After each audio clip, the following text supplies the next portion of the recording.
presented by One Films.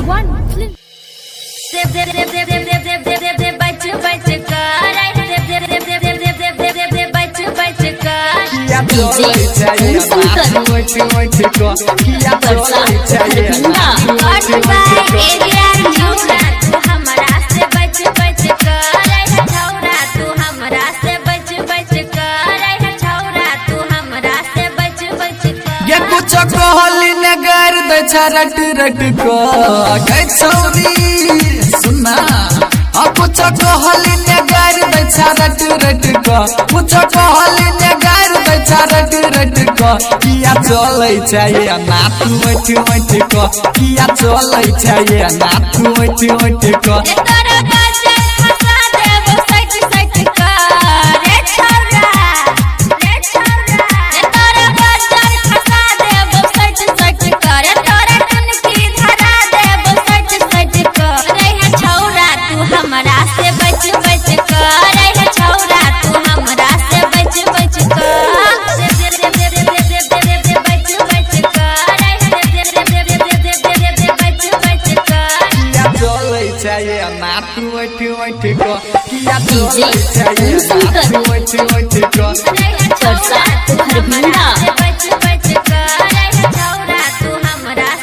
ये तोरा हाथ में छोरे में मोबाइल गया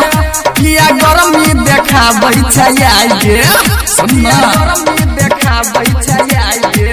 ये छोरी हाथ में छोरे में मोबाइल गया किया गरमी देखा गे तोरा जेहन छोरा के खेलियो भाई रे हम त लक घुमै छी मोबाइल रे हम त लक घुमै छी मोबाइल रे तो एगो चुम्मा द देना छौरी सट सट को गई छौरी हां चुम्मा द देना छौरी सट सट को एगो चुम्मा द देना छौरी सट सट को तोरा लकवा छुआ देबो सट सट को तोरा बच्चर खसा देबो सट सट को डीजे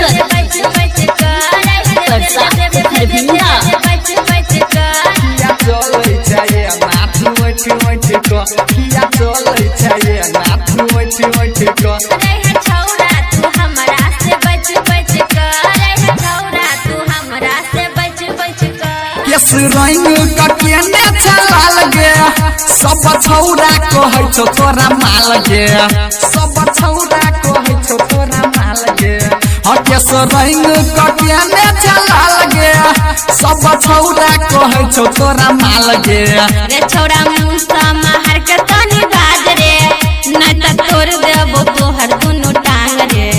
न त तोड़ देबो तोहर दुनु टांग रे रे सिंगर कृष्णा सब बच बच को सुन गे